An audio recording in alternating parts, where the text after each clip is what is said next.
चलिए बोलिए कुछ, कम से कम देख लें आवाज उवाज सही आ रही। हाँ।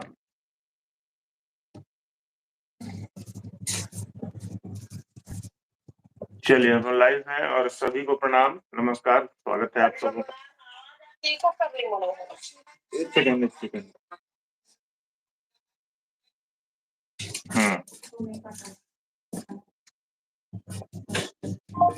फोन ना ऑन था।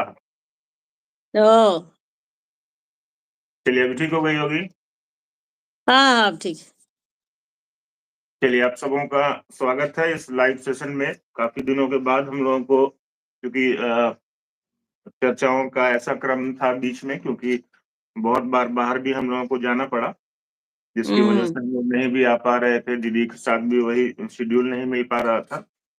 लेकिन अभी कुछ दिनों के लिए हम लोग फ्री हैं, तो कोशिश करेंगे एक दिन अल्टरनेट करके, एक दो दिन अल्टरनेट करके हम लोग आए। चलिए आप सबों का स्वागत है। काफी गुरु भाई गुरु बहन लोग जुड़ चुके हैं और सब लोग आवाज सुन पा रहे हैं तो एक बार लिख दीजिए ताकि मालूम चले कि सब कुछ ठीक है। फिर हम लोग चलते हैं अपने विषय पे।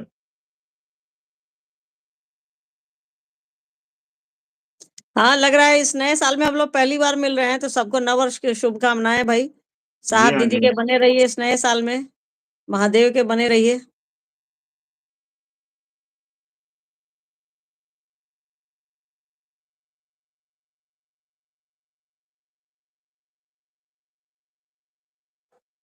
चलिए सभी तक आवाज जा रही है ना? कोई सुनने में या देखने में किसी को कोई दिक्कत तो नहीं है? एक बार टाइप करके जवाब दे दीजिए ताकि फिर हम लोग अपने विषय पर चलें।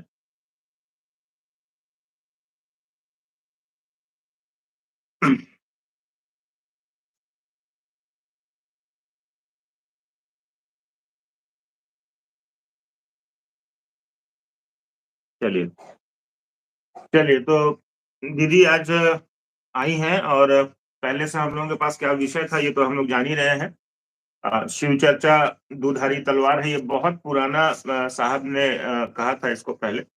और काफी लोग इसको दूसरे तरीके से भी समझते थे कि ये तलवार है क्या है, दो धारी कैसे है। तो इन्हीं बातों पर आप लोगों का रिक्वेस्ट था कि इस बात को एक बार लोगों के बीच में रखा जाए कि क्या है मूलतः ये, और साहब इसके जरिए क्या हमको और आपको बताना समझाना चाह रहे हैं कि ये दुधारी तलवार क्या है, इससे क्या फायदे हैं, कहीं कोई नुकसान तो नहीं है। इस पर हम लोग स्पष्ट करेंगे इस विषय को। और काफी लोग जुड़ भी चुके हैं। आपसे रिक्वेस्ट है कि स्ट्रीम को शेयर कर दीजिए अपने यूट्यूब और फेसबुक पर, या जिस भी ग्रुप में आप व्हाट्सएप ग्रुप में जुड़े हुए हैं उसमें उसको शेयर करिए ताकि ज्यादा से ज्यादा लोग ग्रुप साहब की सब में बातों जुड़े को हैं तो डाल दो। सुन सकें।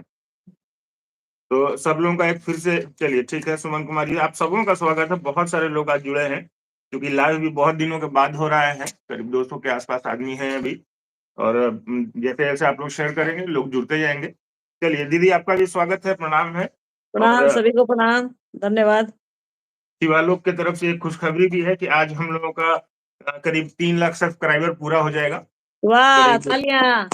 जी हाँ, और आप सभी लोगों के सहयोग से ये हो पाया है। आप लोग जितने सभी लोग हैं, जितना सपोर्ट करते हैं, जितना सुनते हैं, शेयर करते हैं, उसी वजह से लोग साहब दीदी के आशीर्वाद से, महादेव की दया से लोग लगातार जुड़ते चले जा रहे हैं। आज करीब 2,99,950 के आसपास हैं हम लोग।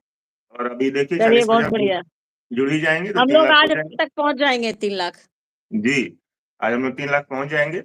सभी का हुँ। सहयोग भी अपेक्षित है। चलिए आज दीदी एक जो विषय चल रहा था बहुत दिनों से, जी, जी।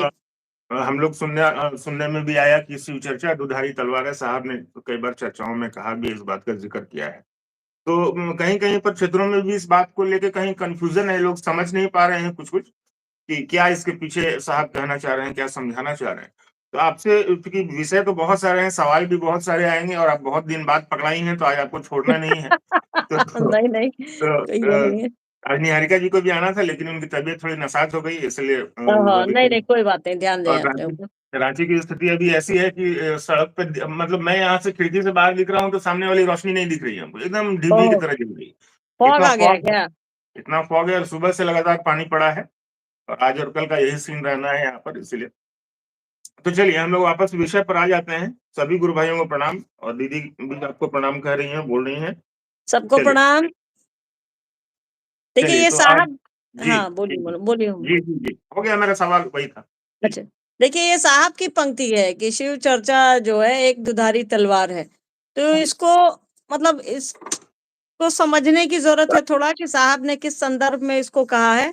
कि कोई भी बात साहब कहते थे तो हवा में नहीं कह देते थे। वो उनकी किसी भी बात का, हर बात का एक अर्थ होता है कि साहब किस लिए बोल रहे हैं, क्या बोल रहे हैं, किन परिस्थितियों में बोल रहे हैं, सबको समझने की जरूरत है। ठीक है, तो साहब ने कहा कि शिव चर्चा एक दुधारी तलवार है। इसको हम लोग पहले ऐसे समझ लें कि दुधारी तलवार, पहले तलवार कैसी होती है ये मालूम है हम लोगों को। तलवार में एक तरफ से शार्प रहता है, एक तरफ से ऊपर से वो ब्लंट रहता है, एक एक इसको भी हिस्सा। स्पष्ट कर दिया जाए, जैसे दुधारी गायें होती हैं हाँ वैसे हाँ वो हाँ, इसको दो थोड़ा धार समझने यानी की जरूरत है। आप उस हाँ जी। संदर्भ में भी समझ सकते हैं इसको। साहब की अच्छा, कोई भी बात आप जिस, दोनों की हिंदी बराबर ही एक ही जैसी लिखी हाँ जाती है।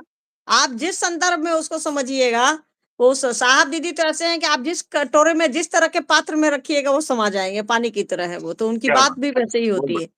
जी तो जी देखिए इसमें समझना होगा कि दुधारी तलवार, पहले तलवार को समझ लेते हैं कि तलवार हम लोगों ने देखा है कि एक तरफ से वो शार्प रहता है, एक तरफ से चीजें कटती हैं, ऊपर से वो ब्लंट रहता है। मतलब जी दूसरी तरफ से वो कट नहीं सकता, किसी चीज को काटा नहीं जा सकता। पर अगर दुधारी कहेंगे तो दुधार, धार मतलब जिधर से चीजें कटती हैं, जिधर शार्प रहता है, पतला रहता है। तो दो धार मतलब दुधारी मतलब दो धार, मतलब नीचे भी शार्प रहेगा और ऊपर भी शार्प रहेगा। ऊपर से भी कट सकता है, नीचे से भी कट सकता है। ये पहले इस शब्द को समझ लीजिए। अब आते हैं कि शिव चर्चा एक दुधारी तलवार है। तो इसको पहले इस संदर्भ में लीजिए, जो साहब जी का संदर्भ है। कि पहले जब जब भी हमारा मन किसी को कहता है कि शिव मेरे गुरु हैं, आपके भी गुरु हो सकते हैं, तो कहीं ना कहीं हमारा आपका कर्मफल जो है वो महादेव महादेव करने से कट रहा है। गुरु अपने शिष्य के कर्मफल को दग्ध करते हैं, साहब ने कहा है, साहब ने लिखा भी है। तो जैसे हम आप शिव की चर्चा करते हैं, महादेव की चर्चा करते हैं दूसरों के साथ, तो पहले अपने से शुरू करिए। साहब ने ये विधा दी है कि आप दूसरों को जितना बताएंगे आप खुद समझेंगे। दूसरे तो सुन ही रहे हैं, पर उसका एक फायदा आपके ऊपर भी है, जो जो सबसे ज्यादा दिखने वाला फायदा है, जो सबसे ज्यादा महसूस किया जाने वाला फायदा है। कि जैसे हम आप किसी को समझाते हैं कि शिव मेरे गुरु हैं, आपके भी हो सकते हैं, तो हमारा आपका उस गुरु का नाम लेने से, उस गुरु की बात करने से हमारा आपका कर्मफल कटता है। एक तरफ से कट रहा है, एक एक जी धार का काम है कि हमारा आपका कर्मफल कट रहा है। दूसरे धार का, जिसको आप बता रहे हैं शिव के बारे में, अपने गुरु के बारे में, और उसका मन अगर पकड़ लेता है, तो उसके भी कर्म, उसके भी अच्छे कर्मफल, मतलब उसका भी अच्छा अंक ऐड हो रहा है। अच्छा अंक ऐड होना समझते हैं ना, कि गुड बुक में आना, मतलब कि आप पर भी कोई आदमी प्रसन्न हो रहा है। आप किसी की बात सुन करके उस ओर चलने की कोशिश करते हैं, तो आपका भी कर्मफल वहीं से, साहब कहते हैं ना, जैसे भी किसी ने शिव के बारे में, गुरु के बारे में सोचा और वहां से वो शुरू सोचता है और मन उसका समझने लगता है कि शिव मेरे गुरु हैं, वहीं से उसका भी कर्मफल कटने लगता है। तो दोनों तरफ से कर्मफल कट रहा है। जी गुरु अपने शिष्यों के प्रारब्ध को कम करते हैं, कर्मफल को वो कर्म जनित कर्मफल को दग्ध करते हैं, प्रारब्ध जनित भी। और अभी जो क्रियमाण है, जो अभी आप कर रहे हैं, दो तरह के कर्मफल होते हैं। एक प्रारब्ध जनित, जिसको हम पहले से कैरी करते आ रहे हैं। एक क्रियमाण, जो अभी हम क्रिया कर रहे हैं, उसका कर्मफल। तो दोनों तरफ से तो हमारा ही फायदा है। जो बोल रहा है उसका भी कर्मफल ठीक हो रहा है, जो सुन रहा है उसका भी कर्मफल ठीक हो रहा है। तो हमारे आपके जो प्रारब्ध हैं, कहीं ना कहीं उसका क्षरण हो रहा है, वो कम हो रहे हैं। तो बिल्कुल। ये हो गया एक कि हम शिव चर्चा एक दुधारी तलवार है। ये इसका एक पॉजिटिव, मतलब इसका एक सबसे सकारात्मक अर्थ इसका ये है। दूसरे अर्थ में साहब ने समझाया है कि शिव चर्चा एक दुधारी तलवार है। अब आप समझिए इस बात को, जो जो आज के संदर्भ में, जो इधर मतलब हमारे आपके सबके संदर्भ में है, जो साहब हमेशा कहा करते हैं, उसको समझिए कि हम आप जब शिव चर्चा करते हैं, सामने वाले को बता रहे हैं कि शिव मेरे गुरु हैं, आपके भी हो सकते हैं। वो सुन रहा है, समझ रहा है, उस ओर चलने की कोशिश करने लगेगा या करेगा भविष्य में, तो उसके कर्मफल वहीं दग्ध होंगे। उसका कर्मफल जो है वहीं ठीक होना शुरू होगा। पर अगर शिव चर्चा हम आप इसलिए कर रहे हैं, किसी को इसीलिए समझा रहे हैं कि हम बहुत अच्छी चर्चा करते हैं, इसीलिए कोई मेरी बात सुन रहा है, हम बहुत बड़े आदमी हैं, हमको कोई प्रणाम कर रहा है, तब वो शिव चर्चा से आपके अंदर एक अहंकार आ रहा है और अहंकार गुरु का भोजन है। तो ये शिव चर्चा दोनों एक तरफ से आपको क्षति पहुंचाएगी, एक तरफ से किसी को फायदा पहुंचाएगी। तो दोनों तरफ से चीजों पर ये प्रहार करती है। आप पर नकारात्मक कर रही है। अगर आपकी सोच सही है तब सकारात्मक करेगी। अगर आपकी सोच ये है कि अरे हम इतने पुराने हैं, इतनी अच्छी शिव चर्चा करते हैं, मेरा सुनने के लिए 2 लाख या 1 लाख या 5,000 लोग आ रहे हैं, तब यही शिव चर्चा आपके अंदर अहंकार को भरती है और अहंकार गुरु का भोजन है। तो बिल्कुल ये यहाँ आपके अहंकार को तोड़ती है। आपका अहंकार जैसे होगा तो अहंकार तो गुरु का भोजन है, शास्त्र कहते हैं। तो दोनों तरफ से तलवार का काम कर रही है ये शिव चर्चा। क्या क्लियर है मनु बाबू या और कुछ बिल्कुल मतलब बिल्कुल स्पष्ट अब है। आप चलिए आप समझाइए? नहीं नहीं, बिल्कुल कुछ की आवश्यकता ही नहीं। जो साहब ने कहा अक्षरशः आपने वही बात रख दी, तो मैं आपको ये है। देखिए हम चलिए आप या कोई भी गुरु भाई गुरबान है, सब तो टेप रिकॉर्डर है साहब। जितना चाबी बिल्कुल, भरेंगे उतना चलेंगे, जितनी चाबी भरी राम ने उतना चले उतना खिलौना। चले खिलौना। हमारा आपका कुछ है ही नहीं ना, उसकी ऊर्जा से चल रहे हैं। तो बिल्कुल लाइन है ना उनकी, मेरा मुझ में कुछ नहीं। तो वही बात है, बिल्कुल। साहब जितना बताएँगे, जितना सिखाएँगे हम आप करेंगे या लोग करेगा। चलिए, आपने सुना किस तरीके से शिव चर्चा जो है, अब इसमें कोई संशय नहीं होना चाहिए। अगर संशय अभी भी है तो आप सवालों के ज़रिए हाँ, अगर कुछ पूछना है पूछ तो सकते इस हैं। विषय पे तो आप पूछ सकते हैं, कोई पूछ दिक्कत नहीं सकते है। हैं, ऐसे आपके सवाल भी आमंत्रित हैं। अगर आप कुछ पूछना जानना चाहते हो तो अभी हम लोग हैं लाइव में थोड़ी देर, तो आप तब तक पूछिए भी।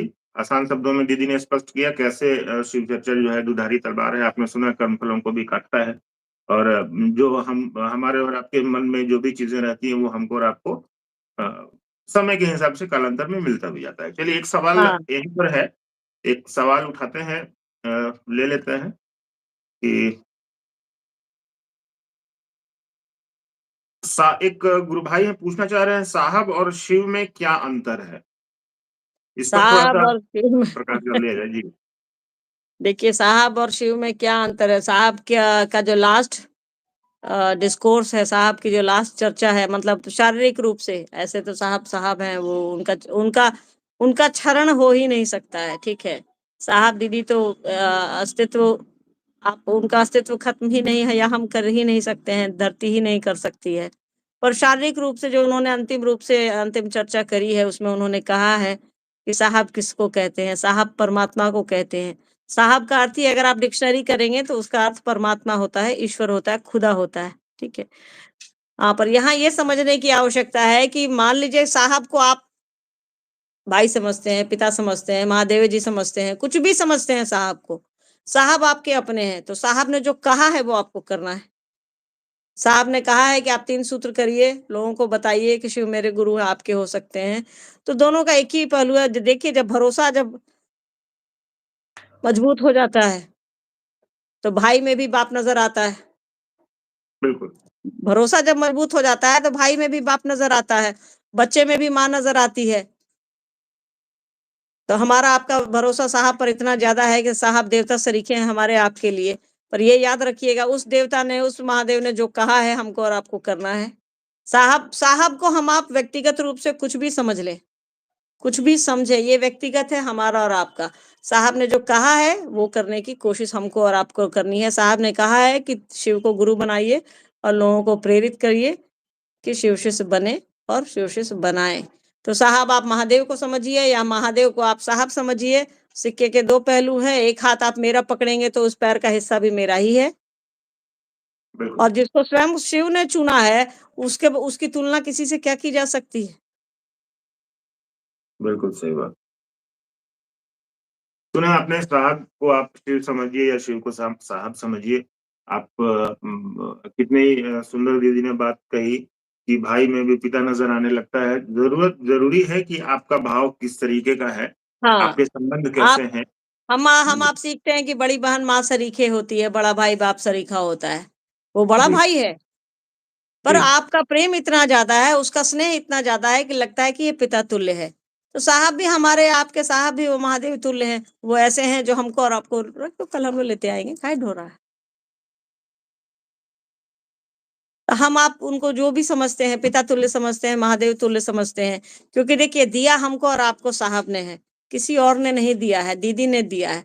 तो हम आप उनको जो भी समझे, ईश्वर समझे, जीव समझे, जीवात्मा समझे, परमात्मा समझे, वो जो कह रहे हैं, वो करने की कोशिश कीजिए, तभी उनको कुछ भी समझना सार्थक होगा। आप उनको शिव समझिए या महादेव समझिए या साहब समझिए या अपने पिता समझिए, वो जो कह रहे हैं, वो जब तक हम आप करेंगे नहीं, तब तक कुछ भी कहना सार्थक नहीं होगा। शब्द में कुछ नहीं रखा है, सारा खेला भाव का है। आप जैसा भाव देंगे, वैसा वैसा आपके अंदर काम होगा। चलिए, एक कुछ सवाल और उठा लेते हैं कि उसको ऑर्डर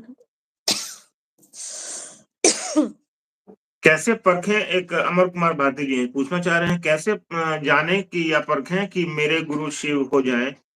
कृपया इस पर थोड़ा बता दिया जाए। देखिए, अब कैसे परखेंगे कि आप किसी के भाई हैं। भाई, आपको भाई के प्रति चिंता होगी तो भाई का आपके आचरण में दिखेगा।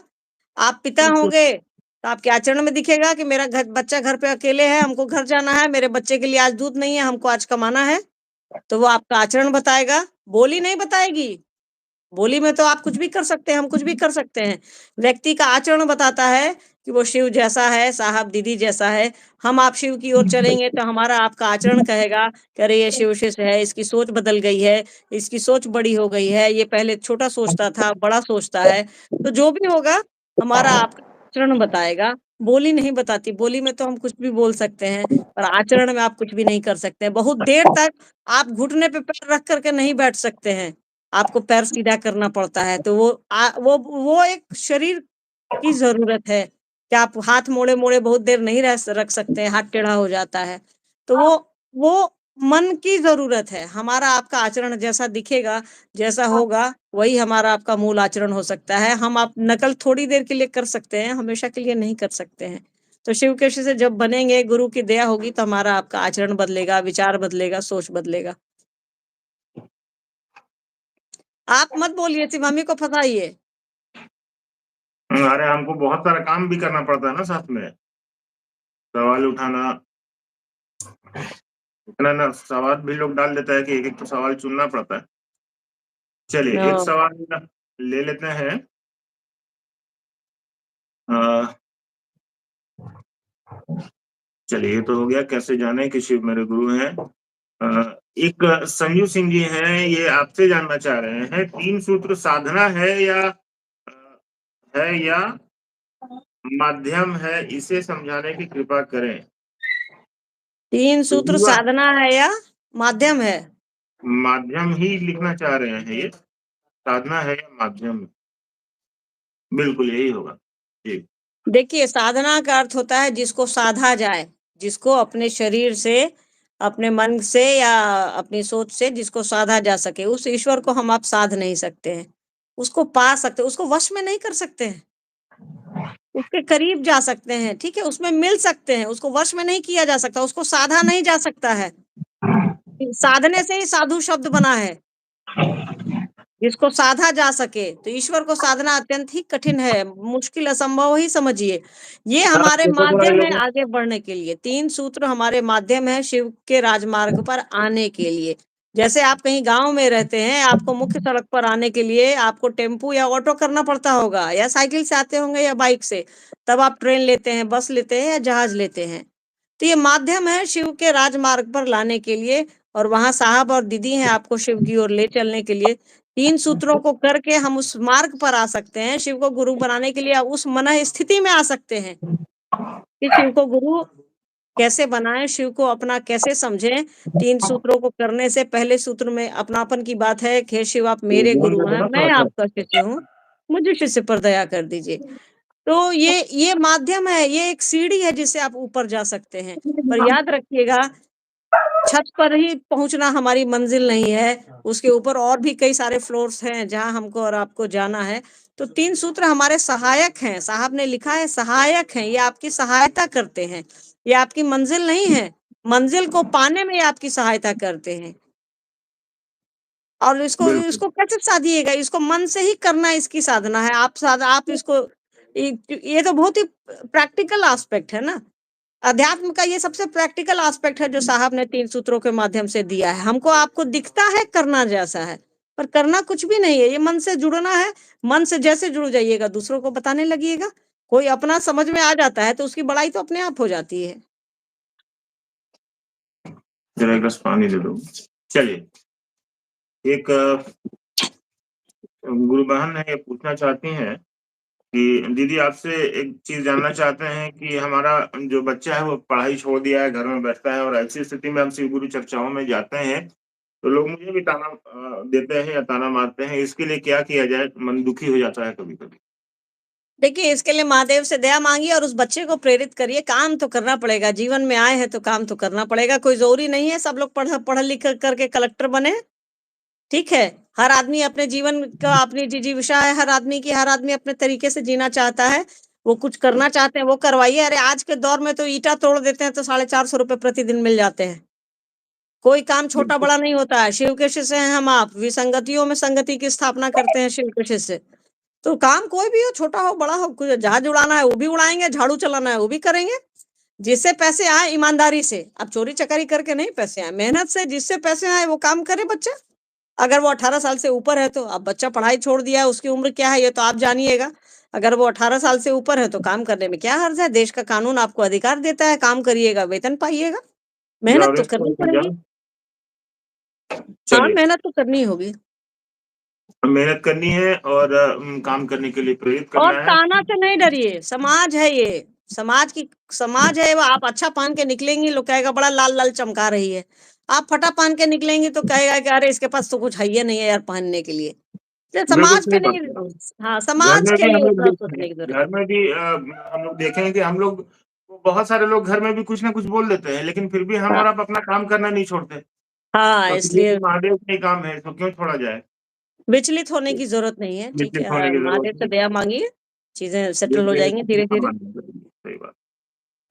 चलिए, एक अमर कुमार भारती जी, आपका जो सवाल है उस पर पहले बात हो चुकी है। दीदी ने सबसे पहले आते के साथ उसी विषय पे बात की है, इसलिए उसको दोबारा रिपीट करने की आवश्यकता नहीं है। लाइव जब खत्म होगा तो आप उसको पीछे करके या अभी भी उसको पीछे करके देख सकते हैं। चलिए, और सुमन कुमार जी हैं, महादेव गुरु से जोड़ने के लिए चाहते हैं लेकिन नहीं हो पा रहा है। अ, थोड़ी-सी दया कर दीजिए, दया तो महादेव करेंगे और इसके लिए आपको महादेव से दया भी माँगनी चाहिए सुमन जी। वैसे दीदी इस पर संक्षिप्त में बोलेंगी, तब तक मैं एक आध दूसरा सवाल उठाता हूँ। देखिए, ऐसा हो ही नहीं सकता कि हम आप महादेव का काम करना चाहें और काम नहीं हो। ये याद रखिएगा ये काम साहब दीदी का जब मुझ जैसे गधे से वो करवा सकते हैं यार, तो आप तो भले इंसान लग रहे हैं, ठीक है? तो काम होगा, आप कहीं भी काम करिए, फ़ोन से आदमी आप कहीं नहीं जाते, मान लीजिए लोग कहता है कि हम घर से नहीं निकल पाते, आप फ़ोन से दिन भर आदमी फ़ोन पर लगा रहता है यार। फ़ोन पर किसी से बात करते समय कह दीजिए कि भई शिव मेरे गुरु हैं, ज़रा गुरु बना के देखो। आप किसी से कह नहीं सकते हैं, आप खुद टाइप करके अपना स्टेटस लगा दीजिए कि शिव मेरे गुरु हैं, आपके भी हो सकते हैं, कोई ना कोई पढ़ेगा और आपको सवाल करेगा। कैसे नहीं महादेव का काम होगा? आप उनसे प्रेम तो करिए, अपना तो समझिए। अपना समझिएगा तो काम भी हो जाएगा। माँ बा बच्चे को अपना समझते हैं तो दूध खरीद के लाते हैं कि नहीं बाज़ार से? हाँ, दवा खरीद के रात के 1 बजे दुकान खुलवा के दवा खरीद के लाते हैं कि नहीं 1 बजे हम आप? लाते हैं? अपना जिसको समझिएगा उसके लिए दर्द होगा। शिव को अपना समझिए, साहब दीदी को अपना समझिए और कोशिश करिए ना। प्रयास ही करना पड़ेगा। हम आप सभी प्रयास ही तो कर रहे हैं ना। क्या मनु बाबू? चलिए, बिल्कुल, बिल्कुल सही बात है। प्रयास ज़रूरी है। साहब का मँगवा दीजिए। और वो गुरु का महादेव आदेश भी वही है कि हम लोग को प्रयासरत रहना है। साहब ने भी शिष्यानुभूति में लिखा है इन बातों को। तो चलिए, अब दीदी ने समझाया आपको बहुत आसान एवं सरल शब्दों में। राम नारायण जी की शिकायत है भाई कि भागलपुर महोत्सव का इस चैनल से लाइव नहीं हो सका। हो सका शायद उस दिन कुछ ग्लिच हुआ था, लेकिन हम लोग माँ दीदी नीलम से लाइव किए थे और उसके बाद का वीडियो चूँकि एचडी में हमको नहीं उपलब्ध हो पाया है, इसलिए उसको नहीं डाला जा पा रहा है। दीदी से हमने रिक्वेस्ट किया था 2-3 दिन पहले, तो एचडी जो वीडियो है या आप भी अगर टेलीग्राम के माध्यम से मुझे लगातार सीधा भेज दें, रामनारायण जी, तो उसको एचडी में कन्वर्ट करके कहाँ हम पे कौन-सी चर्चा बालक? शायद भागलपुर महोत्सव का लाइव शिवालोक से नहीं चल पाया था क्या? शायद चला था हमको जहाँ तक लगता है। चला तो था, हाँ, शिवालोक से चला था। चला था। चलिए ठीक है।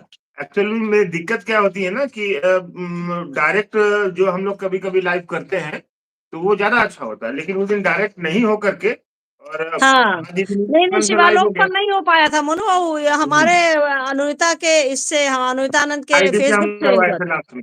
हाँ, वो नहीं हो पाया था, सही बात है। तो तो आप हमारे एचडी जो है फेसबुक से उसका देख लें। हाँ, एचडी जो है उसका हमको टेलीग्राम पे भेज दीजिए, उसको हम लोग कर हाँ, लेंगे। वो तो करवाते चलिए, हैं। इस पे की सूचना भी आई है कि आप दीदी कह ही रही थी अभी कि आज ही हम लोग 3 लाख कर लेंगे, और 3 लाख सब्सक्राइबर अभी पूरे हो गए, इसलिए आप लोगों का बहुत बहुत चलिए, बधाई हो सबको। धन्यवाद। चलिए एक और हम लोग सवाल उठाते हैं। चलिए, वीरेंद्र कुमार जी हैं, शिव तीव्र तीव्र गति से परिणाम देते हैं, गुरु शिव गुरु तीव्रतम गति से परिणाम देते हैं, कैसे? अच्छा, आप इसी शिव से को एक हाँ, गुरु बना करके देखिए, निश्चित रूप आपको से मतलब पता मालूम है। क्या जी, रॉकेट चलेगा जो उनकी दया चलती है, उनकी दया का तो कोई थर्मामीटर ही नहीं है। वो तीव्रतम फास्टेस्ट रूट है, जैसे हमारे देश में वंदे भारत और मेरे वो बुलेट ट्रेन चल रही है ना, फास्टेस्ट ट्रेन।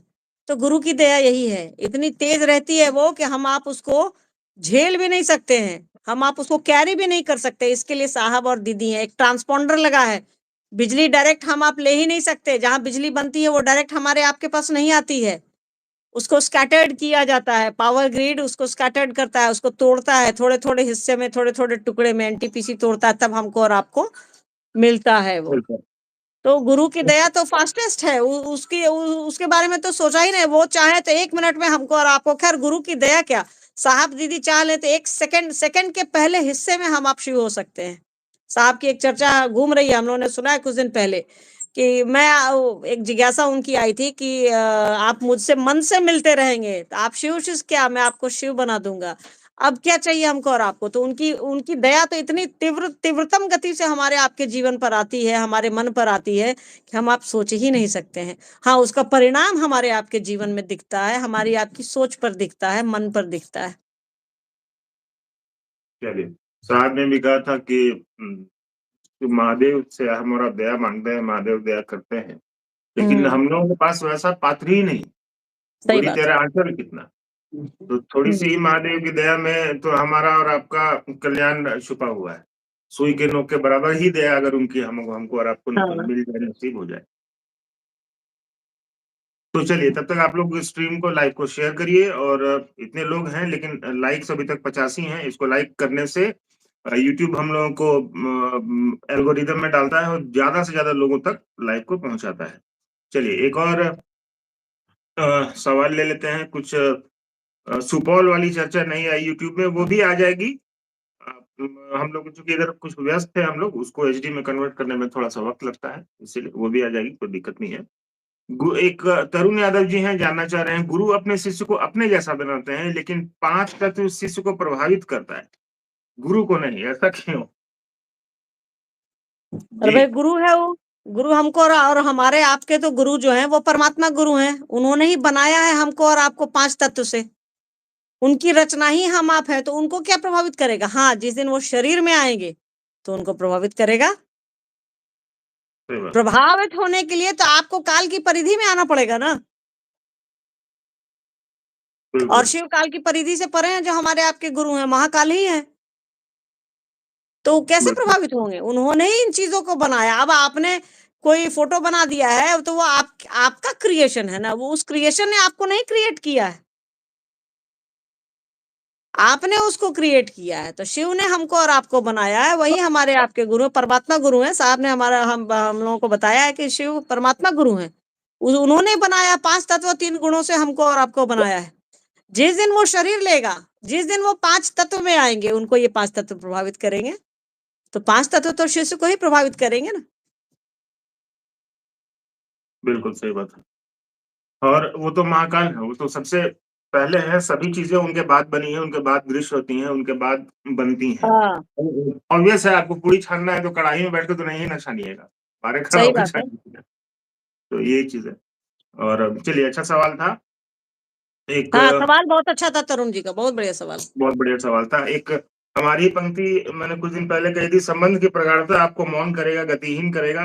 देखिए, वो आपने लगता है व्हाट्सएप ग्रुप से इन बातों को उठाया है, तो इसके पहले भी कुछ होगा, बाद में भी कुछ होगा, लेकिन इसको समझिए। हम और आप महादेव के साथ चल रहे हैं। साहब दीदी के कहने पर हम और आप चल रहे हैं। और साहब ने शिष्य अनुभूति में सीधे तौर पे लिखा है कि शिष्य का मन कर्मानुरागी होता है, जिसको काम करने में अनुराग हो, मन लगता हो। लेकिन जब आपका संबंध महादेव से बन ही जाएगा, आप जब उस शिव से जुड़ ही जाएँगे, तब क्या आप महादेव से माँगने जाइएगा? आपको तो फुर्बे नहीं करेगा कुछ। आप वो तो वही गाना हो जाएगा कि तुम सामने बैठी रहो, मैं तुम्हें देखता रहूँ। देखता तो रहो। ये देखता रहो, ये स्थिति हो जाएगी। तो ना आपके मन में कोई, इसलिए साहब ने लिखा है, पहले के पर्चों पे भी लिखा था साहब ने कि शिव का शिष्य होके व्यक्ति के लौकिक, पारलौकिक दोनों मनोरथ पूर्ण होता है। अरे भाई साहब, शिव का शिष्य होके, जब इस बात को समझिए, शिव का शिष्य आप जब हो ही जाएँगे, जब आप शिव की तरफ चलने ही लगेंगे, आपका मन शिव की तरफ से जब चलने लगेगा, तो क्या चाहत रहेगी आप? आप तो यही ना चाहिए कि नहीं सरकार आप खाली रहिए ना, हमको कुछ नहीं चाहिए, सब तो आप ही का दिया हुआ। तो मेरे कहने का यही मतलब था कि आप संबंध बनाइए, जैसे-जैसे संबंध प्रगाढ़ होगा आपका, जैसे-जैसे मोहब्बत आपको उस महादेव से होने लगेगी, वैसे-वैसे आपकी आपकी आपके मन में या कुछ भी आपने चाहत रखी है, उसका धीरे-धीरे हरण होगा, कम होगा, खत्म होगा। देखिए, एक सवाल है अभिषेक आनंद जी का, पढ़िए उसको।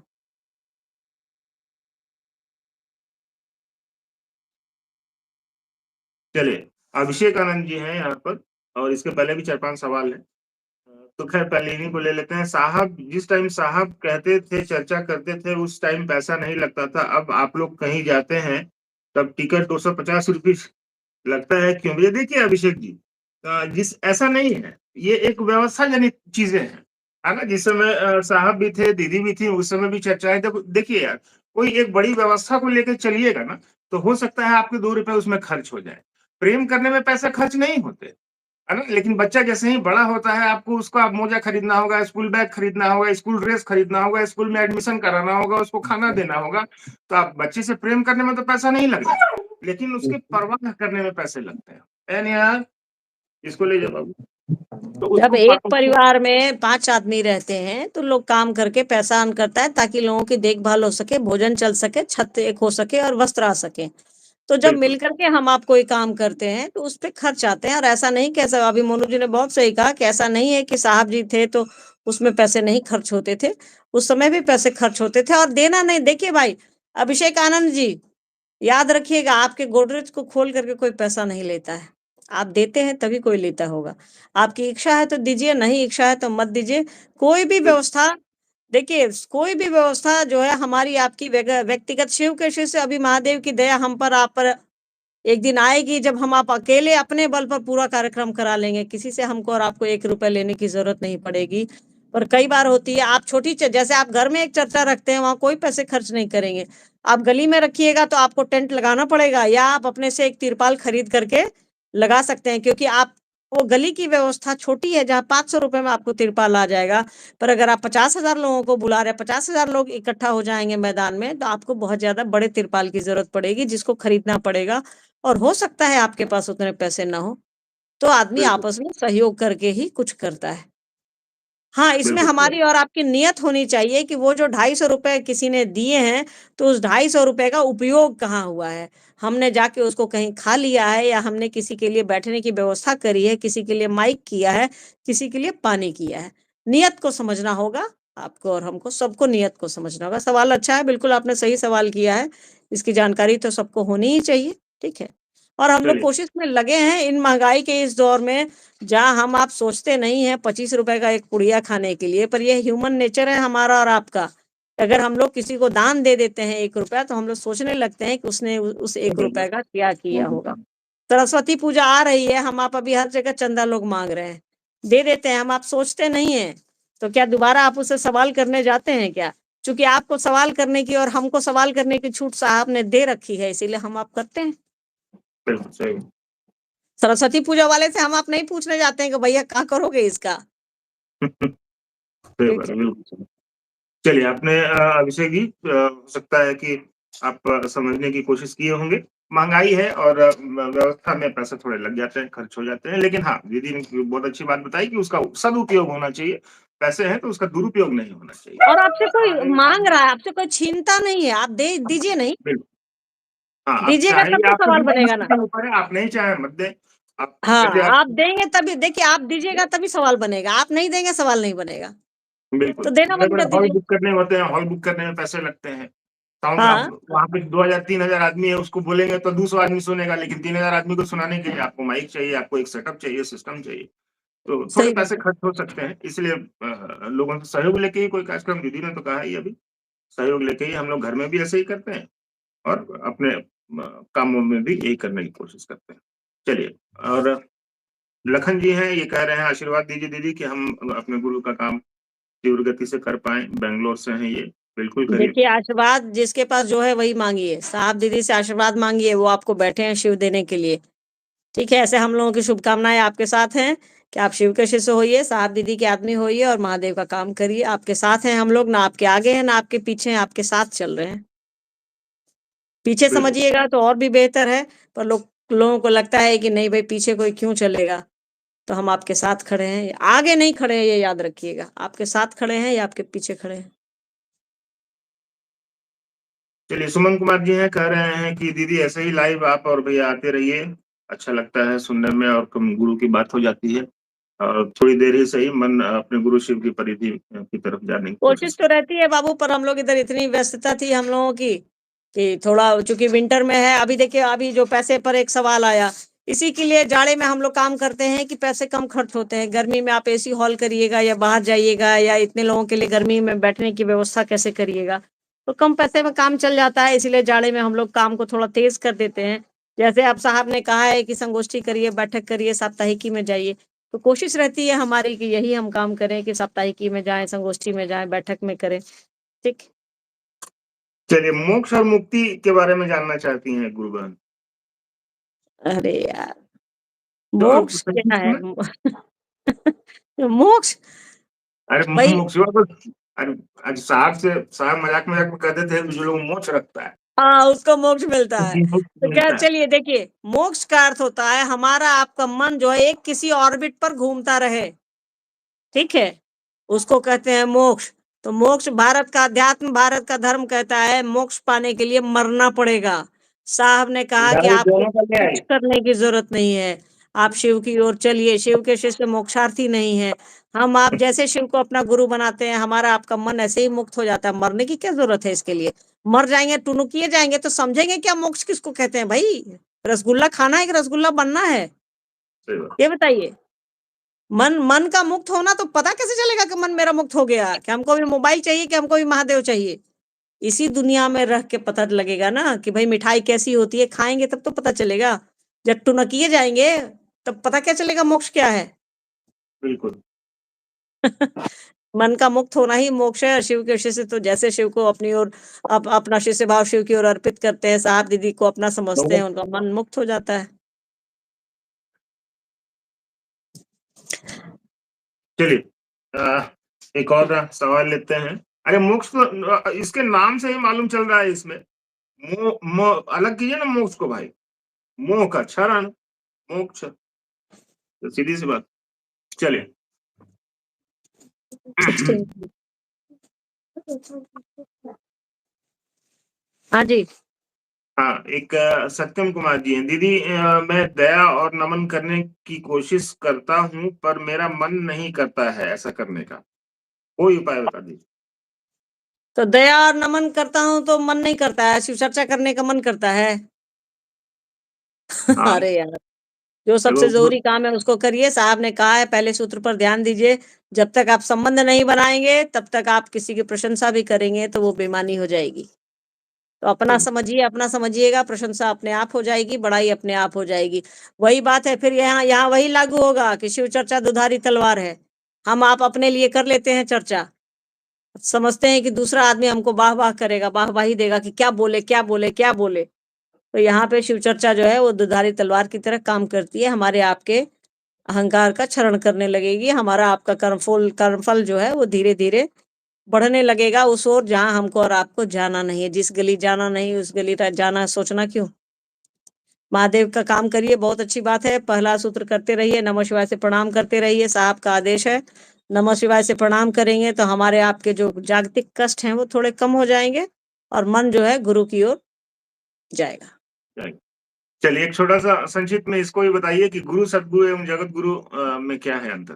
अंतर मतलब कुछ थोड़ा-सा फ़र्क होगा। बोलिए ना इसमें मनु विजय बाबू। बहादुर जी हैं अहमदाबाद से ये जानना चाह रहे हैं।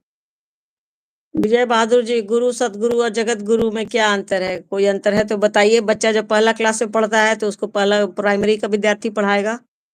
बच्चा जब 10वीं में पढ़ता है तो उसको हाई स्कूल का टीचर पढ़ाता है। बच्चा जब यूनिवर्सिटी में रहता है तो उसको यूनिवर्सिटी का टीचर पढ़ाता है। और गुरु तो कोई भी हो सकता है, सद्गुरु वही होगा जो हमको और आपको ईश्वर की ओर ले जाएगा। और जगत गुरु तो महादेव को छुड़ा के कोई हो ही नहीं सकता है, जो दुनिया का गुरु हो। तो भई जो बनाया है वही ना हमारा आपका गुरु भी होगा। तो बनइबे किए महादेव हमको और आपको। और जगत गुरु जो होगा कोई वजना नहीं लगाएगा, कोई भेदभाव नहीं कर सकता है, सब पर उसकी हेतु की दया रहती है। बस हमको और आपको जुड़ना है। सद्गुरु हमारे हमको और आपको अपनी सीमाओं में शिव की ओर ले जाएँगे, ईश्वर की ओर ले जाएँगे। गुरु का भी वही काम है, शब्द का फ़र्क है। शिव को आप गुरु कहिए, सद्गुरु कहिए, जगत गुरु कहिए, बात एक ही है। बस को तीनों अलग-अलग बच्चा के हिसाब से, क्लास के हिसाब से गुरु को डिसाइड किया गया है। ठीक है? अगर हम प्ले ग्रुप को पढ़ाते हैं तो कहा जाता है प्ले ग्रुप का टीचर है। आप 10वीं को पढ़ाइएगा तो लोग कहेगा हाई स्कूल का मास्टर है ये। आप कॉलेज में पढ़ाइएगा तो लोग कहता है प्रोफ़ेसर है ये। पढ़ाना काम है, बच्चे को ज्ञान देना काम है। और भाई जब विद्यार्थियों का वर्गीकरण होगा, कि छोटा कोई बच्चा है तो उसको जैसे ही विद्यार्थियों का वर्गीकरण करिएगा, गुरु का भी हुँ। वर्गीकरण हो जाएगा। तो बाय गुरु अपने आप डिफ़ॉल्ट उस लेवल में फ़ॉल करेंगे कि भई ये कॉल बच्चा करेंगे। प्राथमिक स्कूल को पढ़ाते हैं, प्राथमिक बच्चों को 5वाँ तक पढ़ाते हैं, ये 8वाँ तक पढ़ाते हैं, 10वीं तक पढ़ाते हैं, ये 12वीं पढ़ाते हैं। बिल्कुल, बिल्कुल। चलिए एक सवाल छोटा-सा है, ले लेते हैं। साधु, संत, ऋषि, मुनि और शिष्य में क्या अंतर हो सकता है? किरण देवी जी पूछना चाहती हैं। समझाइए ना जी। बोलिए, बोलिए आप फ्लो में निकाल दीजिए सर। नहीं, नहीं समझाइए ना हम ज़रा-सा 1 मिनट में आ रहे हैं। ज़रा यहाँ कौशकी नहीं है तो हम थोड़ा अच्छा ठीक है, ठीक है। चलिए एक तब तक और आप ये तो भी देख लेते हैं। मेरा भी एक जिज्ञासा है, शिव शिष्टा एकमात्र विकल्प कैसे? विकास श्रीवास्तव जी हैं आरा से। चलिए अब आ जाते हैं इनके पुराने सवाल पर, कहाँ गया ये? चलिए, किरण जी, साधु संत और ऋषि मुनि, देखिए इस बात को समझिए। ये जो आपने पूछा है ना, साधु संत ऋषि मुनि शिष्य, इन तीनों चारों चीजों में एक चीज कॉमन आपको दिखाई देगी, जो सब में होगा, मन, है ना? क्योंकि मन ही साधु बनेगा, मन ही ऋषि बनेगा, मन ही संत बनेगा, है ना? क्योंकि आपकी जो भावना है, आपकी जो विचार है, वही शिव की तरफ चलेंगे ना, शरीरवा तो जाएगा नहीं। शिष्य भी मन ही बनेगा। मन ही एक ऐसा apparatus है, एक ऐसा यंत्र है अ, जिस पर हमारा और आपका नियंत्रण तो नहीं हो सकता, लेकिन थोड़ी कोशिश की जा सकती है शिव की तरफ ले चलने की। तो जो सांसारिकता में जिसको कोई इंटरेस्ट नहीं है। अब जैसे देखिए साधु मन होता है, साहब कोई देखिए, दीदी कोई देख लीजिए आप, अपने लिए उनको कुछ नहीं चाहिए। दीदी लेटी हुई भी है, उनकी तबीयत खराब है, इमरजेंसी में लेटी हुई है, फिर भी हमको और दीदी को बोल रही हैं कि जाओ ना बगल वाला का घोषणा कर दो, वो ठीक हो जाएगा, उसको कुछ नहीं हुआ है। अब उसकी घोषणा की है, दूसरे दिन हम और दीदी जाके एक बार देखे तो बगल में वाला बेड खाली था। हम लोग को लगा कि कहीं बेचारा देहांत तो नहीं हो गया। दिल्ली एम्स की घटना मैं आपको बता रहा हूँ। तब मालूम चला कि उसका तो सब डायग्नोसिस हो गया, उसको कुछ है ही कुछ नहीं था। अचानक से रिपोर्ट में आया कि कुछ नहीं है, वो तो चला गया, उसकी छुट्टी हो गई अस्पताल से। तो हम लोग भी ऐसे थे। तो देखिए साधु संत जो होते हैं ना, हमेशा चलो उसको परहित ढक देगा थोड़ी देर के हाँ, परहित के लिए वो काम करते हैं। उनको अपने लिए, अपनी जान बचाने के लिए कुछ नहीं चाहिए। वो हमेशा बाँटते रहते हैं। दीदी किडनी की बीमारी से ग्रसित थीं, आप सबों को पता है। लाखों लोगों को उन्होंने किडनी अपने आशीर्वाद से दे दी। बहुत सारे ऐसे लोग आज भी ज़िंदा हैं हमारे आपके बीच में, गुरु भाई, गुरु बहन हैं और चल रहे हैं। लेकिन उसी की बीमारी से ग्रसित होके वो शरीर छोड़ दें। तो ख़ैर उनको अपने लिए नहीं चाहती थी, ऐसा थोड़ी था कि अपने आप खुद को स्वयं को नहीं ठीक कर सकती थी। वो साहब उनको नहीं ठीक कर सकते थे, ऐसा थोड़ी था। लेकिन वो हमेशा दूसरों के लिए जीते हैं। और शिष्य का तो मतलब आपको पता ही है, जो सिर्फ अनुशासित होने योग्य हो, जो सीखना चाहता हो, जो अपने गुरु शिव की तरफ चलता हो। मूलतः यही अंतर है। शिष्य भी मन होगा, साधु भी मन होगा, संत भी मन होगा, ऋषि मुनि भी मन होगा। शरीर का कपड़ा पहनने से तो कोई साधु होगा नहीं गेरुआ रंग का, मन ही होता है। मन को शिव की तरफ ले चलिए, आपको कोई साधु संत बनने की जरूरत नहीं है। आप शिष्य बनिए। और कहा ही जाता है कि दुनिया का जो सबसे बड़ा साधु है, वो शिष्य ही होता है। क्योंकि लोग तो चीज़ों का त्याग कर देते हैं ना। जैसे बहुत सारे साधु संतों को आप देखते होंगे, कि दीन दुनिया से अलग हो जाते हैं, घर परिवार छोड़ देते हैं, एक ही तरह का वस्त्र और बहुत सारी चीजें छोड़ देते हैं वो लोग। लेकिन जगत में रहते हुए, सारी परेशानियों को झेलते हुए अपने मन को शिवगामी कर लेना, अपने मन को शिव की तरफ लेके चला जाना ही शिष्य होता है। इसीलिए कहा जाता है कि शिष्य सबसे बड़ा साधु होता है, क्योंकि उसके पास सारी सारी परेशानियाँ हैं। उन परेशानियों को झेलते हुए वो व्यक्ति वो शिष्य शिव की तरफ चलता है। तो आप शिष्य बनने की कोशिश करिए, बाकी आप परिभाषा और जानकारी रखने के लिए आप सबकी अरे जानकारी जानकारी तो हाँ, देखिए साधु का अर्थ ही होता है जो साध सके। बिल्कुल, ईश्वर को हम आप साधने कोशिश करते रह जाते हैं। आज के दौर में, आज के वर्तमान परिस्थितियों में हम आप साध नहीं सकते ईश्वर को। तो जो साधेगा उसी को साधु कहा जाएगा। बस हम आप प्रयास करते रहते हैं और शिष्य को कुछ भी करने की ज़रूरत नहीं है। उसको बस एक शिष्य का अर्थ ही होता है जो सीख सके। हमको और आपको बस सीखना है, सिखाने वाला उपलब्ध है। यही सही, फ़र्क है साधु और शिष्य में। जब हम शिष्य हो जाएँगे, तो वो गुरु हमको और आपको ज्ञान देगा कि भई ईश्वर के पास आपको कैसे जाना है। तो हमारी और आपकी यात्रा तो और आसान हो जाएगी और आपको कुछ भी साधने की ज़रूरत नहीं है, वहाँ एक कड़ी वर्जना है। आपको सब कुछ छोड़ कर के आना है, तब वो आपसे चीज़ें आपसे ईश्वर आपको आप साधना में ला सकते हैं, मन में ला सकते हैं। यहाँ आपको कुछ भी छोड़ना नहीं है, सब कुछ पकड़े-पकड़े आप कर सकते हैं। तो इससे अच्छी विधा धरती पर इस धरती पर तो कभी आई ही नहीं। चलिए। बिल्कुल सही। इस धरती पर इससे बेहतरीन और इससे सुंदरतम विधा तो कुछ है ही नहीं। जो ऐसी विधा जो एक साधारण से व्यक्ति को शिव बना दे, शिव बनाने की तरफ प्रेरित करने जीते जी लगे, जीते जी सचमुच में लोग इससे कहता है बड़ी कि कोई मरने के बाद आपको भगवान मिलते हैं, हमको और आपको जीते जी मिल गए। बिल्कुल, बिल्कुल, बहुत सही बात आपने कहा। विजय बहादुर जी हैं, धन्यवाद दे रहे हैं कि बहुत सुंदर से आपने समझाया और बंद हो गया है, अ ठीक है। एक और सवाल है यहाँ पर। दीदी, मेरा दोस्त किसी गंभीर बीमारी के कारण खुद को डिप्रेशन में रखता है। वह 3 सूत्र करने के लिए फिलहाल तैयार नहीं है। उसके गुरु शिव कैसे होंगे? कृपया कोई सुझाव दिया जाए। देखिए, उसके गुरु शिव कैसे होंगे, 3 सूत्र करने के लिए तैयार नहीं है, तो भाई जब आपका मन ही नहीं हो रहा है, तो आप करिएगा कैसे? आपके सामने खाना रखा हुआ है, आपको खाना ही नहीं है, तो उस खाने का कोई महत्व नहीं है। जब तक आपका मन नहीं करेगा, आप शब्द में क्या करिएगा? उनको बिल्कुल, प्रेरित करिए कि यार चलो 3 सूत्र नहीं करो, कम से कम साहब दीदी से आशीर्वाद माँगो। धरती पर उनसे बड़ा साधु नहीं है, धरती पर उनसे बड़ा तांत्रिक नहीं है, पर ये भी करने की स्थिति में नहीं है, तो भई अब वो जाने, उनका उनका खुदा मियाँ जाने, उनके ईश्वर जाने, हम लोग क्या कर सकते हैं? ठीक है। और शरीर है, शरीर में व्याधियाँ लगी रहती हैं, हर आदमी परेशान रहता है, उसके लिए कोई ये नहीं है, डॉक्टर से इलाज कराएँ और महादेव से दया माँगे, महादेव को अपना गुरु बनाएँ, यही उनको कह सकते हैं हम लोग। और तो हमारे आपके पास गुरु उपाय के अलावा और कोई उपाय ही नहीं है। बिल्कुल सही बात। एक और सवाल है, कंगन कौन से हाथ में पहनना चाहिए दीदी? अरे यार! जो मन करे, जहाँ मन करे पहन लीजिए। किसी ने मनाही करी है क्या आपको? क्या बाएँ में पहनिए कि दाएँ में पहनिए? जहाँ मन करे पहनिए, कोई दिक्कत थोड़े है उससे। हम लोग तो बाएँ-दाहिने किसी में पहन लेते हैं। ठीक है? जहाँ आपका मन करे, जैसे आपका मन करे, अगर इच्छा है तो पहनिए, कोई दिक्कत नहीं है। बिल्कुल। चलिए, एक जिज्ञासा है। गुरु अपने शिष्यों के कर्म फलों को दग्ध कर देते हैं। इस पर थोड़ा प्रकाश डाल दिया जाए।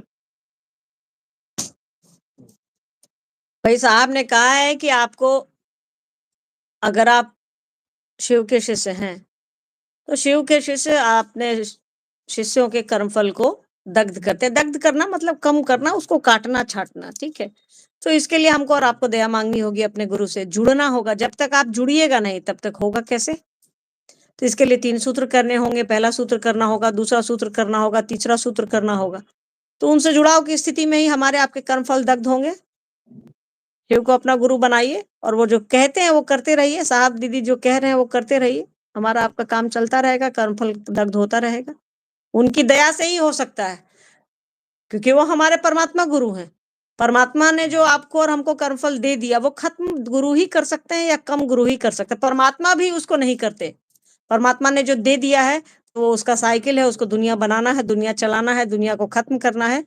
पर गुरु की कुर्सी पर जब वो बैठते हैं, तो 2 काम वो करने आ जाते हैं कि जीव को शिव की ओर भेजना है। अपने अब अनुग्रह शक्ति से, अपनी दया की शक्ति से वो जीव को शिव की ओर भेजते हैं और तिरोधान मतलब ऊपर भेजते हैं, ऊपर ले जाते हैं। तो ये गुरु की दया से ही संभव है, ऐसे संभव नहीं। चलिए।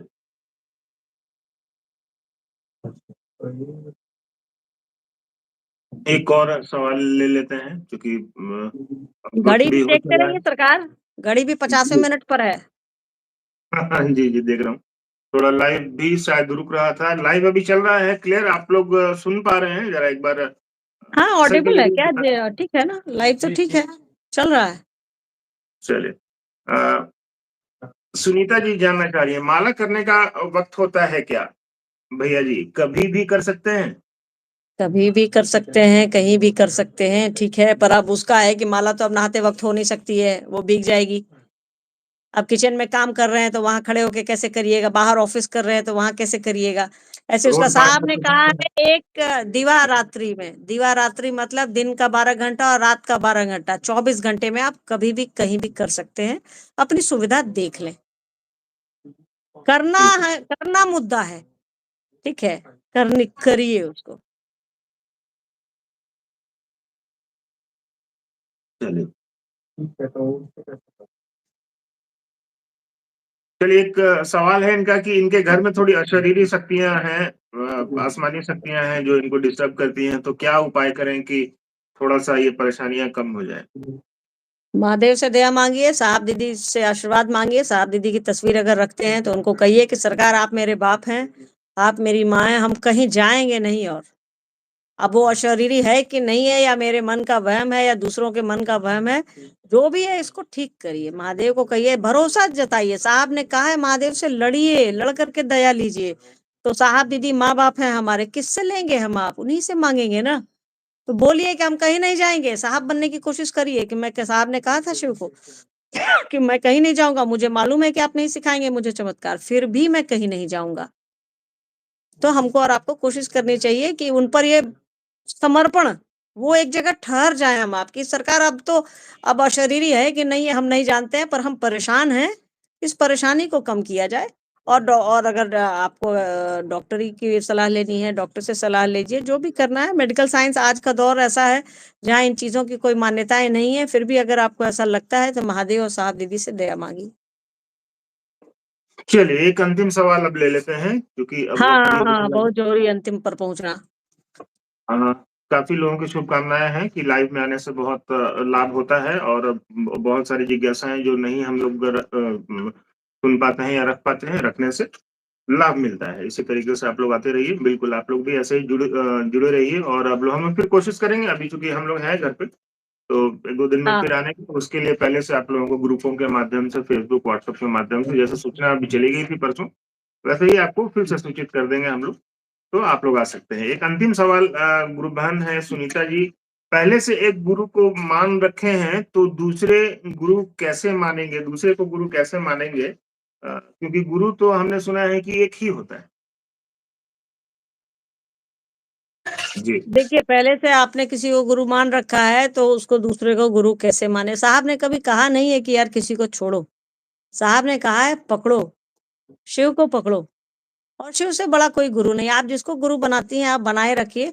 आप महादेव को अपना गुरु बनाइए, कोई दिक्कत नहीं है। आप 1 क्या आप 10 मास्टर हम लोग 10 सब्जेक्ट 10 मास्टर से पढ़े हैं कि नहीं स्कूल में?